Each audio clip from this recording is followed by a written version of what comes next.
Want to know how to add your own story in the Boo app so that your followers or friends can see them? Well, no worries. In this video, I'm going to show you an easy step-by-step guide on how you can do it.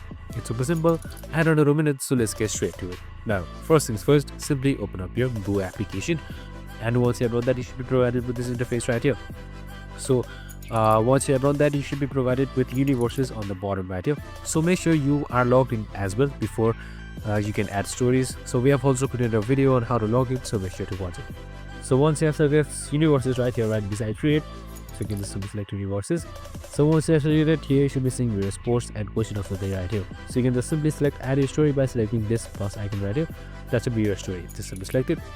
And once you have selected plus, just simply give permission to cameras or your photos, and you can just simply add your story just like this. So simple and easy. Now make sure your profile is completed as well before doing it. I hope this video helped. If it did, make sure to like, subscribe and tune in with us for more of these videos. See you in the next one.